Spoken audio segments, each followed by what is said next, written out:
Vous écoutez le Flash Actu, issu de l'épisode S310 du podcast Faut pas pousser les ISO, diffusé le jeudi 2 décembre 2021.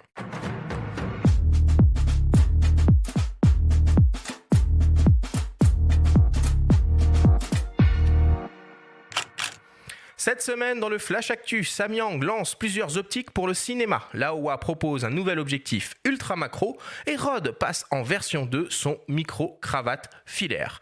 Le Flash Actu vous est présenté par Fox.fr, le site des spécialistes de l'image. Le constructeur d'objectifs sud-coréen Samyang annonce plusieurs nouvelles optiques dans sa gamme Xin dédiée à la vidéo et au cinéma. La première est une optique anamorphique avec un facteur de compression de 2 fois, capable de couvrir le format 24-36 mm et proposé en monture cinéma PL. Il s'agit d'un 50 mm avec un facteur de transmission de T2,3. Le constructeur annonce une totale compatibilité pour des séquences en 4K et même en 8K. L'objectif bénéficie d'une construction partielle en fibre de carbone pour un maximum de légèreté et une ergonomie cinéma avec des bacs crantés et motorisables pour l'ouverture et la mise au point, ainsi que des repères de distance sur le côté. Il exploite un diaphragme circulaire à 15 lamelles, il pèse environ 4 kg et mesure 20 cm de long. Aucune information quant à sa disponibilité ou son prix pour le moment. Et parallèlement à l'annonce de cette nouvelle optique, Samyang annonce également une nouvelle série de focales fixes des Prime Xin appelée Meister, également compatible avec le format 24-36 mm et proposée en monture cinéma PL, Canon EF et Sony E. 3 objectifs sont disponibles, un 35 mm, un 50 mm et un 85 mm, tous offrant une ouverture T2,3 et exploitant un diaphragme circulaire à 13 lamelles. Venus Optics, alias Laowa, lance une nouvelle optique macro capable de couvrir le format 24-36 mm et déclinée en monture Canon RF, Leica M, Nikon Z et Sony E. Il s'agit d'un 85 mm f5.6. L'objectif, à mise au point interne et manuel, exploite une formule optique composée de 13 lentilles réparties en 9 groupes. Il propose une distance minimale de mise au point de 16,3 cm, ce qui lui confère un rapport de grossissement de 2 fois. L'objectif est ultra compact et léger avec un poids de 259 grammes et une longueur d'environ 8 cm. Le Laowa 85 mm f5.6 2 fois ultra macro Apo sera disponible en janvier prochain. Son prix en France est encore inconnu, mais il est annoncé entre 450 et 500 $ sur le site du constructeur. Et enfin, pour terminer, Rode continue encore et toujours d'améliorer ses systèmes de micro et d'enregistrement à destination des vidéastes.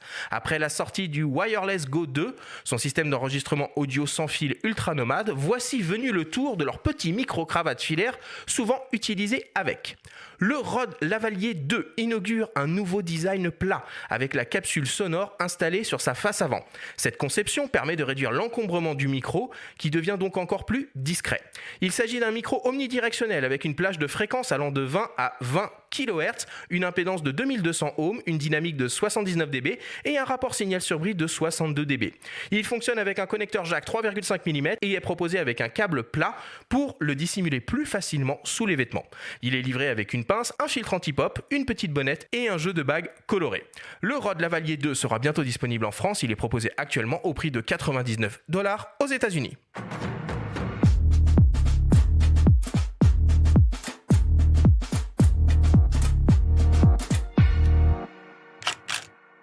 Bon, voilà pour l'actu des optiques. Samyang est très en forme côté vidéo et cinéma avec ses nouvelles Xin, Benjamin. Ouais, c'est un petit teaser avant l'émission de tout à l'heure. On va peut-être pas parler autant de vidéos. Là, c'est beaucoup des optiques aussi orientées vidéo. Ce qui est intéressant, c'est que comme Sirui aussi, on commence à voir des optiques anamorphiques à des tarifs beaucoup plus abordables que ce qu'on peut trouver de manière générale. Donc avec des boîtiers, on a parlé beaucoup du S5 la semaine dernière, mais les GH5 et S5, des boîtiers qui propose la vidéo anamorphique à moins de 2000 €, ça devient intéressant pour les vidéastes qui veulent un rendu ciné sur leur projet. Tiens, Bruno, Pierre-Marie, est-ce qu'il y a l'un d'entre vous qui serait capable d'expliquer simplement ce qu'est une optique anamorphique ? Pierre-Marie, peut-être ? On va essayer de rester simple. Une optique anamorphique, en fait, ne traduit pas le champ observé, on va dire, en vertical et en horizontal dans la même échelle, ce qui permet donc de l'enregistrer de façon plus compressée en horizontal pour faire une vidéo. Et après, on va dire, elle est élargie, elle est remise au bon format pour avoir une image qui soit égale aux 2 dimensions, donc par par l'appareil lors de la séquence, lors de l'enregistrement, et plutôt même par les logiciels de traitement de vidéo. Ça permet de créer des images ultra panoramiques, très caractéristiques, Voilà, des grands films de cinéma hollywoodiens et sans déformation, Voilà. c'est ça. C'est ça. Elle est capturée en général en 4 tiers et redimensionnée en 16:9 sans déformation. Donc on a cette impression de grand angle et de promiscuité sans avoir la déformation caractéristique d'un grand angle ou d'un fisheye, par exemple. Et donc c'est ça, cette histoire de facteur de compression de 2 fois qui n'est pas forcément le même selon le type d'optique anamorphique. Alors après, ce qui est intéressant, c'est que tu as parlé de Samyang et Lexine qui allaient sur le cinéma. On sent que ça attire pas mal de, entre guillemets, nouveaux opticiens, parce que il me semble que c'est le chinois Seven Artisan ou TT Artisan qui sort ses premiers objectifs cinéma aussi. Donc il y a un marché vraiment à explorer là-dedans, plus je pense du côté des vidéastes que des cinéastes, au moins dans un premier temps. À voir si d'ailleurs Tamron va finalement se lancer sur ce créneau-là. C'est pas le cas. On sait que Sigma a une gamme ciné extrêmement développée et populaire dans le monde de l'audiovisuel. Donc on verra si Tamron suit cette stratégie en quelque sorte. Alors moi j'ai entendu parler un peu de Pentax. Il s'est passé une espèce de conférence au Japon un peu confidentielle. Il fallait vraiment creuser pour la trouver il y a quelques jours, et il semblerait que serait à l'étude potentiellement une version monochrome du réflexe K3 Mark III et une version dédiée à l'astrophotographie.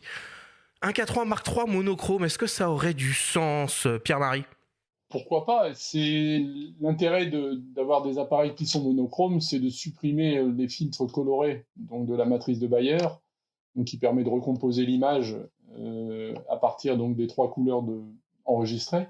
Donc l'intérêt, c'est de supprimer ce filtre, ce qui permet d'avoir une meilleure résolution de l'image, puisque chaque point reçoit la lumière qu'il reçoit et donc est transmis sur l'image.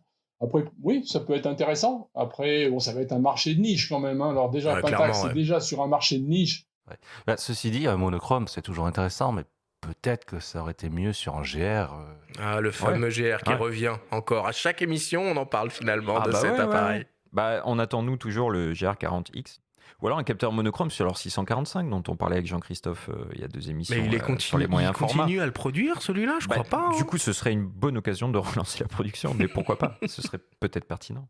Ok, est-ce qu'il y a d'autres actualités que vous voulez qu'on évoque ici, que vous avez pu repérer, qui seraient passées entre les mailles du filet ? Si vous avez rien à faire du 9 au 12 décembre, vous êtes sur Paris, rendez-vous au vernissage de notre ami Caresse Leroy, qui va animer son petit bazar annuel avec de la vente de tirages, de la vente de bouquins et de la vente d'objets qu'il a glané un petit peu au gré de ses voyages. Alors un peu moins depuis 2 ans évidemment, mais il y a toujours de belles choses à dénicher. Ça se passera dans le 11e, près de Oberkampf. Voilà. Caresse Leroy, Amou Daria Baza.